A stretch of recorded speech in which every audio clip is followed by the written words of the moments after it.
Ang nangakong babalik ay magbabalik at hindi maantala. Opo, yan po ang atin pong Panginoon Jesus. Sadyang napakalapit na ang kanyang ipinangakong pagbabalik. Ang lahat po ng mga palatandaan ay sadyang natupad na at patuloy na natutupad sa harapan ng ating mga mata. Kaya nga po, sabi nga ng banal na kasulatan, kapag nakita niyo yung nangyayari ang mga bagay na ito, tumingala, itaas niyo yung mga ulo, itangala niyo yung mga ulo, at taas niyo yung mga noo, at sapagkat malapit na ang inyong katubusan. Yan, magandang morning! Isang maulang Miyerkules po ng umaga sa inyo. Bagaman na masungit ang kapanahunan, ay marapat lamang mga minamahal ko na hindi tayo matinag. Ano po? Tayo po ay magpatuloy na nagpupuri sa ating pumala Diyos. Umulan man o umaraw, ay lagi na lamang mga minamahal ko may kahandaan tayo na unahin ang ating pong Diyos. Put God first and you will never be last. At patuloy tayong manalangin para sa pagganda po ng kapanahunan sapagkat napakarami po ang napinsala ng habagat na ito. At patuloy natin idalangin ang ating pong bansa, lalo na at partikular yung pong mga apektado po ng mga pag-ulan, mga pagguho ng lupa at mga pagbaha. At magsama-sama tayo sa ngayong umaga, mga minamahal ko, na simula ng ating araw na atin pong pupurihin ng ating pong mahal Diyos pamagitan ng pag-aawitan at tayo po ay makipagtagpo sa Kanya sa pamagitan ng panalangin at gayon din ay atin pong pag-aralan ang Kanyang mahalagang mensahe ng pag-ibig sa bawat isa sa atin. Ating binabati po ang ating pong mga kamanggagawa sa Panginoon, bagaman tayo iilan po. Ayan, atin pong binabati si Ate Edith. Magandang tanghali, Ate Edith, at gayon din ang aking sambahayan. Ayan, na sa pag-ano po ni Brother Kyle.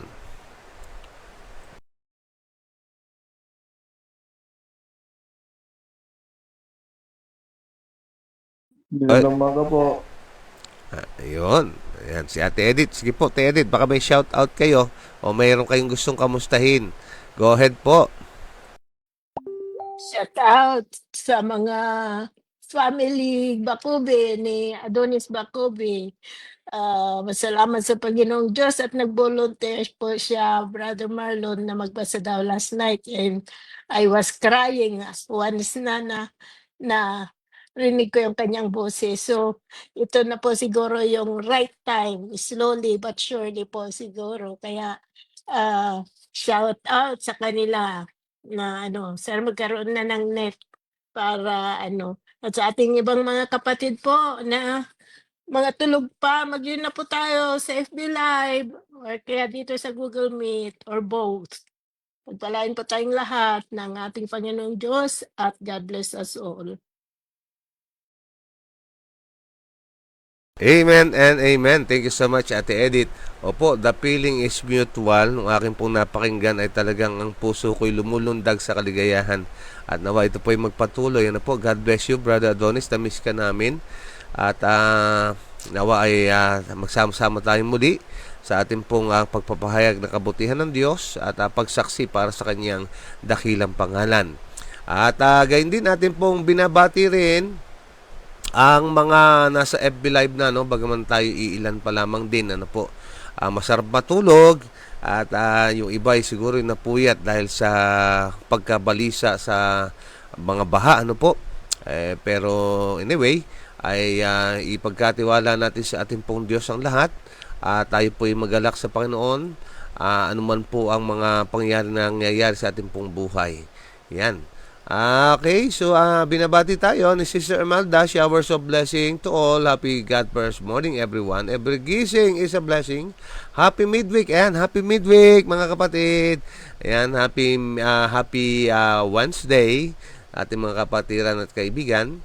Ayan, sabi po ay sa FB Live at Google Meet and God's Messages of Love. Ayan, thank you so much po sa patuloy niyo pong pagsubaybay at lagi kayo nariyan. At nawa ang blessing ng Panginoon ay sumagana po sa inyo at masumpungan nyo ng ating pong Diyos ay lagi kayong iniingatan at bine-bless na mainam ng ating pong mahal na Panginoon Diyos. Magandang morning, Sister Ami, at sa inyong pong buong Good morning po, Brother Marlon, sa inyong family po, kay Auntie Edith. Magdamag po ang ulan, Brother Marlon, at malakas din po. Sana huwag magtuloy-tuloy. God bless us all. Nga, taas kami, dinig na dinig ang ulan sa inyo. Naway, ingatan kayo ng Panginoon at gaya nung nakakaraan yung pagkaamulan, pinapalalangin parang yung ilog yata, ano po, ay umaapaw dyan. No, ang pag-iingat ng Diyos ay sumaatin pong lahat. At ganyan po si Sister Efren Portes, kasama rin po natin. Ang sabi ay good morning po. At ganyan din Sister Marlene Legaspi. Happy midweek po, ingat po ang lahat. At Sister Flor Sanoria, good morning po. Ayan, at sa lugar daw yata ninyo ay marami pong baha, Sister Flor. At nawa ang pag-iingat ng Diyos ay sumaatin lahat. At nawa ay pasama-sama natin ipanalangin na gumanda na po ang kapanahunan. At ganyan din si Sister Pe. Good morning po. Happy midweek. God bless. Ayan, salamat, Sister Pe. At kung kayo man po ay nasa trabaho na, atin po binabati ang inyong po mga kasamahan sa hanap buhay, ang Lockheed Security Group. At ganyan din kung kayo po ay nasa tahanan, ay kamusta po kayo lahat dyan. At hayaan nyo pong babatiin natin ang ating pong mga nakasama na po sa ating pong live streaming, ano. Bagaman iilan na lang po yung ating pong mababanggit sapagkat ang oras po natin ay nagmamadali, ano. At patuloy natin pinasasalamatan ang ating pong mga sponsors and followers. May God bless you more, mga kapatid, sa lahat ng yung aspeto ng buhay po nyo. I-bless kayo ng ating pong mahal na Panginoon Diyos. At ating pong binabati, sabi ng FB Live, ay ng FB, ay birthday ngayon ni Lisa De Leon. At ganyan din po ng aking ano bang tawag doon, bayaw sa pinsan, Jason Fernandez, at yung aking pong pinsan na si Jack Lord Diego. Dahilan dyan, heto po ang pagbati. Happy birthday! At heto pa po.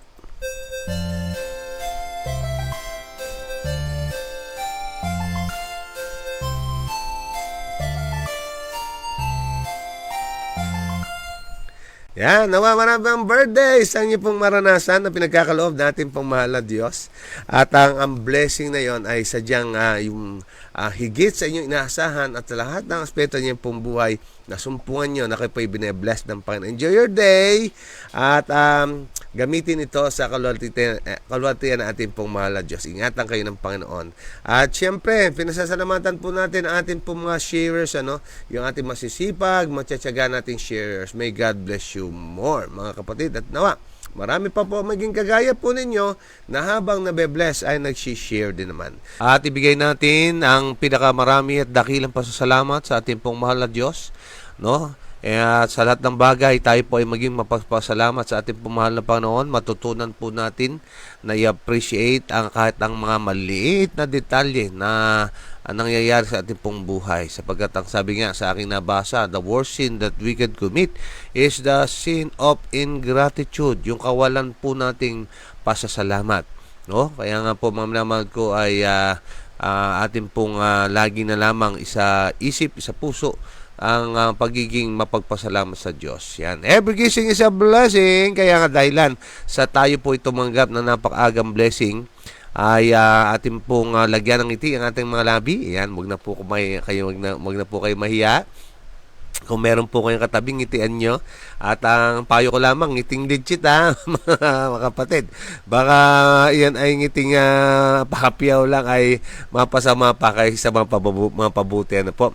At sabi nga ng ating pong laging binabanggit, happy is the people whose God is the Lord. Kaya kung ating Diyos, ang ating Panginoon, ay maging lagi tayong may kagalakan sa ating mga puso.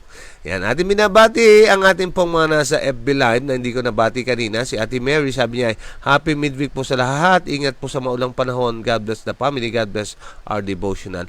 Mga kapatid, kung wala lang din pong pupuntahan sa labas, manatili na po tayo sa loob ng bahay. Kabagat hindi lamang po yung baha at ulan ang ating pong iniiwasan, ganun din po yung mga pagkadulas. Madulas po ang daan, mahal kong kapatid, tayo po ay ibayong ingat ang ating pong gawin at patuloy na magtagubilin sa ating pong mahal na Diyos. At ganyan din si Ate Rita Hornal ay bumabati rin sa atin. Good morning po sa lahat. Happy midweek. God is great. Sister Bayan Salas, good morning. Happy midweek sa atin lahat. God bless us all. Okay, so ang oras po natin, time check, 5:54 in the morning. Kaya nga po ang panawagan ay nagpapatuloy. Tayo po ay bumangon-bangon na at gumising-gising na. At halina po, tayo po ay mag-morning devotional na. Ang buong family ay magkakasama na magtungo sa altar ng Panginoon. God loves the family. Kaya nga po tayo po ay atin din namang pagmalasakitan at mahalin ang ating pong sambahayan. Wala pong maiiwan. Siguraduhin po natin kasama nating lahat. Ano po? At sa ilalim ng bandera ng ating Prinsipe Emmanuel, tayo po ay magsama-samang sasabihin, as for me and my house, we will serve the Lord. Ang pamilya na ating pong binubuo sa mundong ito po ang pamilyang inihahanda upang iakyat sa makalangit na tahanan. Okay, so tayo po muna ay manandaling manalangin. Dakila naming Diyos, manaming banal, sa umaga pong ito kami po'y nagagalak na muling makipagtagpo sa inyo. Nasasabi kami, O Diyos, sa inyong pong mga salita. Kami po'y nauuhaw, nagugutom sa inyo pong inihandang espiritual na almusal. Nawa minsan pa ang banal niyo Espiritu ang inyong isugo sa amin. Pagkalooban kami na karunungan upang maunawaan po namin, O Diyos, ang inyong mga inatagubilin at ang inyong mga aral at mga pangaral na nais yung aming pong matutunan sa inyong paaralan. Turuan niyo po kami, O Diyos. Ang inyong banal na Espiritu ang maging aming tagapagsalita. Ang aming pong special guest sa aming pong tahanan ngayon. At nawa ay ang mga salitang aming mapakikinggan, ito'y isulat sa aming puso, sa aming isipan, at humantong na makita ito na aming pong ikinapamumuhay. Sapagkat baliwala ang lahat ng impormasyon kung ito po ay makalilimutan, ngunit napakahalaga ng blessing ay sumagana sa pamamagitan ng pagkakabuhay nito at pag-share sa aming pong kapwa, na hindi lamang kami ang binless, kundi nakapag-bless kami sa pamamagitan ng pagbabahagi. Ang iyong mga anghel nawang talaga upang kami po ingatan at patnubayan at patawarin naman kami sa aming pagkakasala. Blessing sa lahat ng naririto, alang-alang sa dakila pong pangalan ng aming pong Panginoon Hesus. Amen and Amen.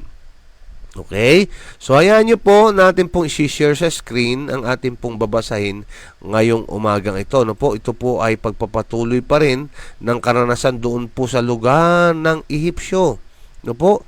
At ating pong tingnan ang ating pong senaryo ngayon. Ano po? Okay? So, kahapon ating pong napag-alaman na nagpasimula na po yung salot. Dahilan sa ayaw palayain ni Pharaoh yung pong mga Israelita. At nasumpungan natin kahapon, mga mahal kong kapatid, na ang salot ay nagpasimula sa yung tubig ay naging dugo at yung pong palaka ay sumulpot at pinuno ang buong lupain. Ngayon naman, mga minamahal ko, heto ang pagpapatuloy ng mga salot. Ano po? At ang sabi nga, ngayon ay kuto at langaw, Hulyo 23. Ang sabi po ng Exodus chapter 8, verse 16, ito po ang key text. Kaya't sinabi ng Panginoon kay Moises, sabihin mo kay Aaron, iunat mo ang iyong tungkod at hampasin mo ang lupa, ang alabok ng lupa upang maging mga kuto sa buong lupain ng Ehipto. Okay? Bago tayo magpatuloy, ang panawagan, mga minamahal ko, samahan po natin ng pagsusuri, samahan po natin ng refleksyon, at samahan po natin ng napakaraming panalangin na atin pong maunawaan ang mga personal na mensahe ng ating Diyos na magagamit natin sa personal nating pamumuhay habang tayo naghihintay sa malulhating pagbabalik ng ating mahal na Panginoon. Ito po ang nilalaman. Ang mga palaka ay namatay at pagkatapos ay pinagsama-sama sa bunton. Naku, alam niyo mga kapatid, ini-imagine ko to. Sabi dito, pinagsama-sama sa bunton. Kasi hindi nga, gaya ng napag-aralan natin kahapon, hindi po inalis sa isang magical way, yun pong mga palaka, kundi nanatili po doon. Namatay lang sila, agad-agaran, pero hindi po tinanggal ng Diyos. At ngayon ay nasa effort na ng mga Ehipsyo kung paano ito tatanggalin. Ako, na-imagine niyo no, gaano kalansat, gaano kabaho yung lugar na po. At i-imagine niyo gaano karami ito pong bunto na to, mga kapatid ko, no, kung saan nila ito ilalagay. At heto ang kanilang kalagayan, no po. Kaya ang sabi dito, ang hari at ang buong Ehipsyo ay may katibayan na hindi kayang itapon ng kanilang walang kabuluhang filosofiya. Nang gawain ito ay hindi na isang katuparan sa pamagitan ng mahika, kundi isang paghatol mula sa Diyos ng langit. Makita nyo, mga minamahal ko, kasi, tignan natin, pumunta tayo sa lugar mismo ng Ehipsyo, no? Ito pong senaryo na ito.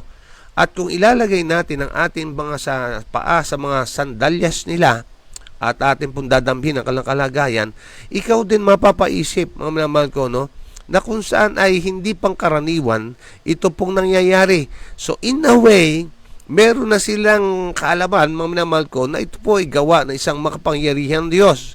Po, hindi natin may tatanggi yun, may ebidensya na sa kanilang mga puso at mga pangatwiran na hindi po magic. Po, kasi nga, di ba, nasubaybay natin yung kwento sa bawat mga may ginagawang makapangyarihang gawa sa pamagitan ni Moises at ni Aaron, kinokopya nung pong mga mahika. Pero ngayon ay meron na pong patotoo na hindi talaga mahika, kundi makapangyarihan Diyos. Okay, so ano pong nangyari? Nang ang hari ay mapawi sa kanyang kagyat na pagkabalisa, muli siyang nagmatigas na tumanggi na palayain ang Israel. Kaya nga, balikan natin yung nabanggit ko, no? Yung sa 3 points ministry. Yung isang O na kanyang ginamit ay opportunity.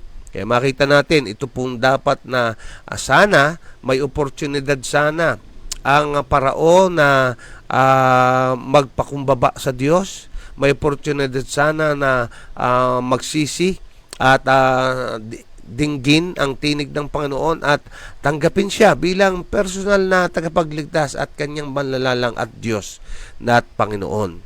Ganon din ang bansang Ehipto, no po, may oportunidad na inilatag sa kanila. Ngunit, mga minamahal ko, nung napawi, siyempre tinanggal po yung mga palaka, no po, at medyo ayahay na naman. Ano pong nangyari? Nagmatigas na naman ang puso nito pong si Pharaoh. Mga kapatid, mag-reflect po tayo dito. Sa buhay natin ito, nangyayari sa atin to, no? Hindi lang po yung hindi po yung salot na ganitong katindi ang ating pong sinasabi, no? Sa pag-reflect natin, hindi natin maikakaila na may mga pangyayari sa buhay na gumigising sa atin. No po, yung mabibigat na mga pangyayari, na po, yung para tila baga na tinag ang lahat ng mga pundasyon na meron ang iyong sarili, na po. Ngayon ay nare-realize mo na lumapit sa Diyos. Ikaw ay nagpapakumbaba sa Kanya, nananalangin ka, at mas, sabi nga mas makulay ang panalangin kapag puno ng problema at alalahanin. Mas matagal ang panalangin, mas makabuluhan ang panalangin, at mas dama sa puso ang panalangin. Mamaya, share niyo po yan. Ano po ang kaibahan ng sa mga comment section po natin, involved po kayo dito. Gayun din po sa ating pong mga nasa Google Meet. Ano po ang kaibahan ng panalangin na bagbag ang iyong pong puso? Yung talagang dahilan sa mga pinagdadaanan mo ay mas maraming oras kang nananalangin, lagi kang nakaluhod, lagi kang nakikipag-usap sa Diyos. Ano po yung quality ng panalangin na meron ka? As compared doon sa ayahayang buhay. Yan, atin po yan pag-usapan pa mamaya. Ngayon, dito sa ating pong pinag-aaralan, yun po yung nangyari, nagmatigas uli ito po si Parao at tumanggi na palayain ng Israel. Kaya ano nangyari? Si Aaron sa utos ng Diyos ay inuunat ang kanyang kamay at ginawang kuto ang alabok ng lupa sa buong lupain ng Ehipsyo. Nanawagan si Parao sa mga salamangkero na gawin din ang gayon sa kanilang mga engkanto, ngunit hindi nila magawa. Ayan, mga kapatid, iyan ay refleksyon talaga ng buhay ng sangkatauhan, Nung medyo naging ayahay, ay panatag na naman. At hindi na naman dininig ang tinig ng Diyos. At heto, kapag may dumating na naman na mga ganitong kalagayan, ay nababagabag na naman at sinisikap pa. Ito po yung worst. Yung sinisikap pa na pangatwiranan ang mga pangyayari. Kanina, nakita natin na yung mga palaka, ang sabi nila ay meron na silang kaalaman na ito po ay hindi gawa-gawa lamang ng kung anong mahika, kundi ito po ay mula sa Diyos ng langit. Pero heto na naman, at talaga naman ang lagi natin binabanggit ay matsulit talaga ang sangkatauhan. Ang sabi dito, ang mga salamangkero mismo ay kinilala ng kanilang kapangyarihang panggagaya ay nasa wakas na nagsasabing ito ang daliri ng Diyos, ngunit hindi pa rin natinag ang hari. Abay, gaano tayong katigas, mga kapatid ko, Ganito, itinuturo na yung mga pangyayari na ito po ay gawa ng kamay ng Diyos. Ito po ay pangungusap ng Diyos. Ito po ay babala ng Diyos. Ito po ay mga kaparaanan ng Diyos upang tayo po ay dalhin sa kanya pong panig. Pero mga kapatid ko, kagaya ni Pero, madalas nangyayari na tayo rin ay ganito. Napakatigas ng ating mga ulo, napatigas ng ating mga puso, at ang mangyari pa na ating pong pinaglalabanan pa, pinagtatanggol pa ang ating pong mga pagkakamali at mga pagsalangsang. Ganito po ang nangyari. Despite all the ng mga salamangkero, yung pagsasabi na ito'y daliran ng Diyos, yung kalampat totoo, ay nagbatigas pa rin ito pong Pero. Isa pang pagsubok ang ginawa. Pagkatapos na isa pang apela, nahayaan ang aking bayan ay umalis. Ang ganda nito, mga kapatid ko, Sa bawat pangyayari ng mga salot na binibigay, lagi may babala. At lagi na lamang maliwanag yung utos, mga minamahal ko, na inuulit-ulit. Let my people go. Yan po ang lagi na lamang minimensahe ng mga magkapatid. Ganun din po tayo, mga minamahal ko, Ang ating pong Diyos ay lagi na lamang na bago may mangyari ay kanyang tinatagubilin. Kaya napakamapalad po talaga. Kaya ako'y naniniwala, sa sabi po ng banal na kasulatan, sabi niya sa Apocalypse 1 verse 3, mapalad ang bumabasa, nakikinig ng mga salita ng propesiya at mga tumutupad ng mga bagay na susulat dito sapagkat ang panahon ay malapit na. Bakit naging mapalad? Kasi beforehand, bago po mangyari ang mga bagay-bagay, sa pamagitan ng banal na kasulatan, ay kanya po itong pinahayag sa atin. Actually, yung pong mga gera na yan, huwag na po kayo magulat. Sa mga balita ng mga gera, mga paglalaban-laban ng mga bansa, yan po ay nakatala sa palatandaan bago dumating ang ating pong Panginoon. Magtataka ba tayo na ang moralidad ay bumabagsak, na kung saan ay yung respeto at paggalang sa mga magulang ay nawawala na? Makikita natin na may mga nanay na pinapatay yung anak at mga anak, vice versa, pinapatay yung nanay. Yan po, mga minamahal ko, ay nakatala. Yan po ang kalagayan ng sangkatauhan. Mawawala ang pag-ibig. Magiging maibigin sa sarili, mga minamahal. At walang tubong kabaitan. May anyo ng kabanalan, ngunit hindi ng pagpapasako sa kapangyarihan ito. Yan po ay pawang mga palatandaan ng pagbabalik ng ating Panginoong Diyos, ng ating Panginoong Jesus. Kaya nga ito rin ang nangyari nang hindi makinig si Pero doon sa mga kuto, na dahilan sa pinadalang kuto, heto pa ang karagdagan, na puno ng mga langaw ang mga bahay at dumagsa sa lupa. Ano pat ang lupain ay nasira dahil sa pulutong ng mga langaw. Brother, yan naman ay langaw lang. Baka kayang pagtiisan. Tingnan nyo po ang description kung anong klaseng langaw ang dumating. Heto po, ang mga ito ay hindi katulad ng mga langaw na hindi nakakapinsala sa atin. Particular, nakita naman natin, langaw, yung lumaki pa doon, bangaw, ang tawag sa Tagalog. Ewan ko po sa, sa iba, kung ano pong ang tawag, At, ano po ang kanyang katangian? Ang sabi dito ay ganito, ngunit sila ay malalaki at makamandag ang tibo ay tila napakasakit sa tao at hayop. Ngayon, ano pong nangyari? Nauna nang sinabi ng lupain ng Goshen ay hindi kasama sa pagdalaw na ito, na ayon dito ay napag-alabang totoo. Ipinatawag ngayon ni Paraon ang dalawang magkapatid at sinabi sa kanila na pahihintulutan niya ang mga Israelita na maghandog sa Ehipto mismo. Ngunit tinanggihan ang alok na ito. Okay, mag-reflect tayo dito. Sa mga hindi po nakakaalam, yung Goshen na binabanggit, ito po yung kinalalagyan ng bayan ng Diyos. Nang sila'y patuloyin sa panahon po ni Jose, no po, dito po dinala ang mga Israelita sa Goshen na lugar, ano po. At imagine nyo to, yung buong Ehipto ay napipinsala ng mga salot, samantalang sa lugar ng Goshen ay payapa at maayos ang kanilang kalagayan. Wow!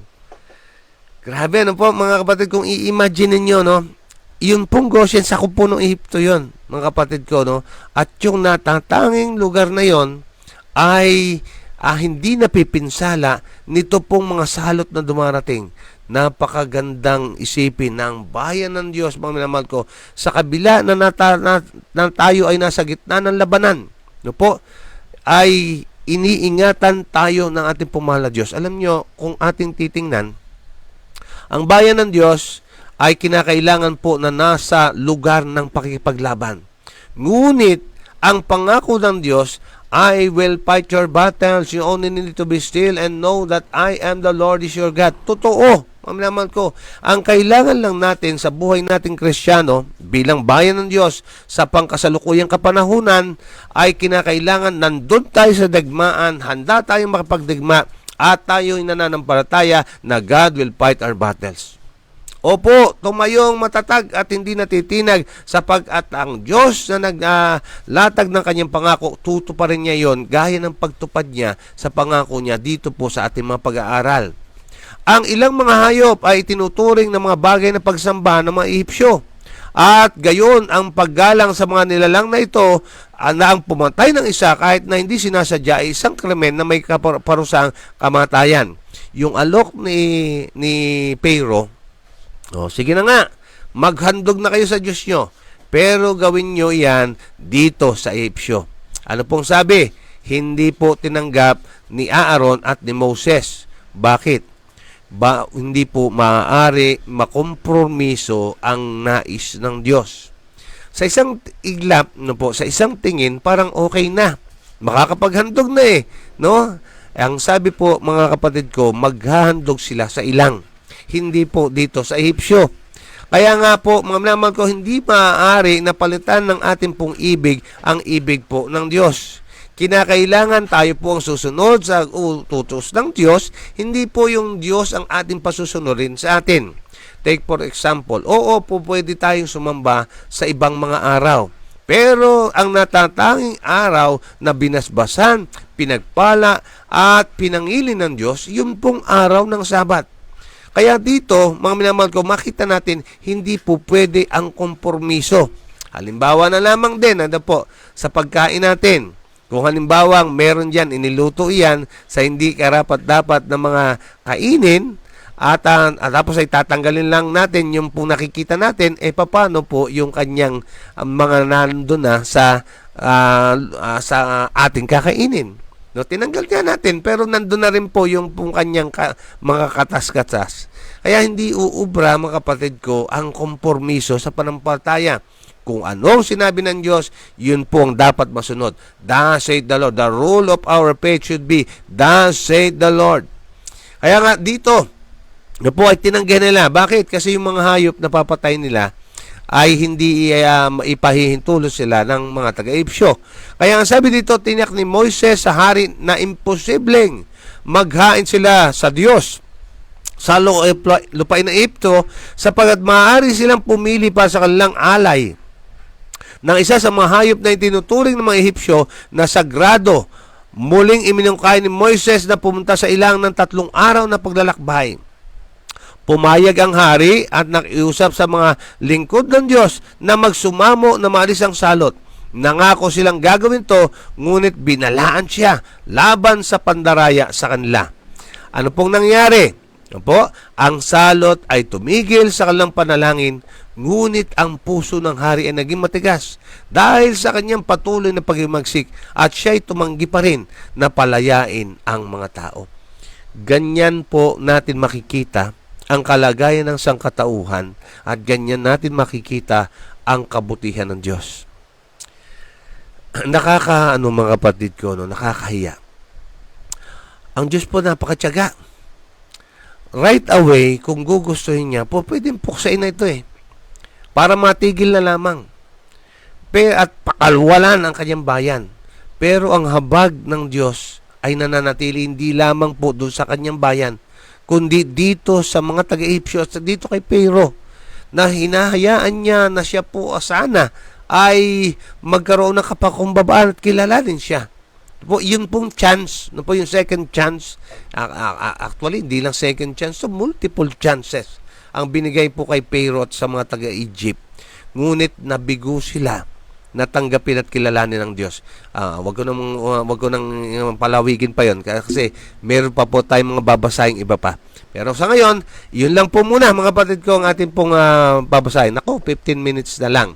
Okay, sa loob ng 15 minutes mga kapatid, no po, yan po yung bagay na problema natin kapag ako po ang nag-host. Limitado lamang po ang ating pong oras dahilan sa yung pong Google Meet ay sa matagal na natin paggamit nito ay kabisado na sila na may limit po yung atin pong pagsasahim papawid. Okay, kaya kung meron kayong nais na ibahagi, kung meron kayong nais na iwang refleksyon, ay maigi po na atin pong gawin iyan. At gaya ng tanong ko kanina, ay maaari natin itong i-share. Ano ang kaibahan ng mga panalangin sa gitna ng mga pagsubok at mga kahirapan at ang panalangin na ayahay ang buhay? Maaari po kayong magbahagi mga personal na karanasan dito po sa paraan natin ng pakikipagtagpo sa Diyos. Yan. At ano po ang mga natatanging aral natin po matatagpuan? Okay, sige po, Ate Edith, go ahead po. Thank you so much po sa inyo pong ito po ang natutunan ko dito, Brother Marlon, ay ang si Pharaoh talaga is talagang napakatigas. At ang panalangin natin, Brother Marlon, kung tayo po ay talagang wag lang nating hintayin na tayo ay mamroblema bago tayo ay manalangin. Always, always tayo, ayan ang ating pangunahin sa ating mga buhay at nasasagot at masasagot yan ng ating Panginoong Diyos. Itong si Pharaoh, Brother Marlon, bagamat marami na siyang babala na tatanggap galing sa ating Panginoong Diyos, kasi hindi naman nga, gaya ng sabi niyo, hindi naman si Panginoong Diyos is basta-basta na lang gagawin kasi kayang-kaya niyang gawin yan with that snap of the finger, sabi nga mangyayari ang kagustuhan niya. Bagamat ang ating Panginoong Diyos is napakabait talaga na tayo po ay parang binibigyan din niya tayo ng babala na tayong mga tao is sa katigasan ng ating mga ulo is mapapagbago tayo ng ating Panginoong Diyos na gano'n. Ang kailangan lang natin ay ang sumunod. Itong si Pharaoh sa napakarami na, oo, susunod na ako, parang gano'n. Pero 'pag nangyari yung kanyang kagustuhan, nawawala na naman po. Parang tayo, sasabihin natin, "Opo, magbabago na po ako." Ngayon magbabago siya, pero babalik na naman siya sa dati. Kaya tayo po kailangan as mga tao is may paninindigan din tayo. Kahit sa pagkain, Brother Marlon, alam na nating nakakasama sa atin yun, sige pa rin tayo, sasabihin natin, "Ay, wala namang nakakakita sa akin Hindi ba natin nalalaman na ang Panginoon is palaging nakamasid sa atin? Palaging nandiyan ang Panginoon. Kaya tayo po ay hindi puwedeng magsinungaling sa ating Panginoong Diyos. Kaya ang panalangin natin is basta tayo po ay nananalangin ng nasa puso natin ang ating paghingi sa ating Panginoong Diyos is talagang natutupad dahil yan nga kay Paraon nasa dami-dami ng pinagdaanan niya na mga na parang tayo may mga gusot-gusot sa ating mga dadaanan, nasa atin na po yon na kung paano natin ito malalampasan. Kasi Andiyan ang Panginoon na always may pangako siya sa atin na anuman mangyari, yung nandiyan pa rin ako, humingi kayo at kayo ay masasagot ko. Yun po, kaya wag tayong magdalawang isip na parang si Faraon, matigas ako eh. O, ito ang gusto kong gawin eh. O, hindi ko maiiwan yung aking kapangyarihan eh. O, sino ka ba? Kumbaga gano'n yung ano, sino ba yang Panginoong Diyos na yan? Ako hari, yun yung parang nasa kanya, Brother Malone, sa katigasan ng kanyang ulo. Kaya yun lang po, hindi ko na papatagalin, Brother Marlon, at naghahabol tayo ng oras. Pagpalain po tayong lahat ng ating Panginoong Diyos. Amen. Amen, Ate Edith. Napakaganda po nung ibinahagi ni Ate Edith na yan. Mga kapatid, ito po ay reflection sa lahat sa atin, po. Ako relate dito, ay alam ko kayo po ay meron ding mga kwentong may relate dito, no? Yung pong pagka may nangyari ay manangako sa Diyos, Panginoon, sige po, kapag inyo po sinagot ang aking dalangin ay ito ang aking gagawin. Pero pagka dumating ang panahon, ginawa nga natin. Pero paglipas na sabi nga banayad na ang panahon, ay nakalilimutan natin ang ating mga panalangin. Huwag naman mangyari na sa pamagitan po ng karanasan ni Pharaoh, po, later on malalaman niyo po yung aking sinasabi, na mahuli sa atin ang lahat, na wala nang atrasan, kaya nga hindi na tayo makapanumbalik sa Diyos. Yan. Okay, Sister Ami, sige po, go ahead, Sister Ami. Good morning pong muli sa ating lahat. Dito po sa ating pong pinag-aralan ngayong umaga, talaga pong ang katigasan po ng ulo ni Paraon ay ipinakita po talaga niya ang kanyang pagiging matatag sa kanya pong ang katungkulan bilang isang hari. Ayaw niya pong lumuhod, parang ganun po. Ayaw niya po itiklok pa ang kanyang mga paa para siya po ay maniwala sa mga hatid na babala ng ating Panginoon. Parang sa atin din po, kung minsan marami na pong mga babala na mga dumarating sa buhay natin, pero nagmamatigas pa rin po tayo dahil sabihin natin, ano lang yan, haka-haka, parang ganon. Halimbawa naman po, mayroon tayong pupuntahan at may babala doon. Bawal pumasok dito, dead end, sabihin po ng babala. Sa kagustuhan po natin na makarating sa atin pong pupuntahan, sabihin natin, mag-shortcut ako para ito yung shortcut, sabi natin. Yun pala ay hahantong po yun sa iyong kapahamakan, yung iyong pinasok. Katulad din po si Pharaoh, na marami na pong mga babala na ginawa po ang ating Panginoon, mga salot. Pero sa kanya pong pagmamatigas, hindi pa rin po siya sumunod sa ating Panginoon.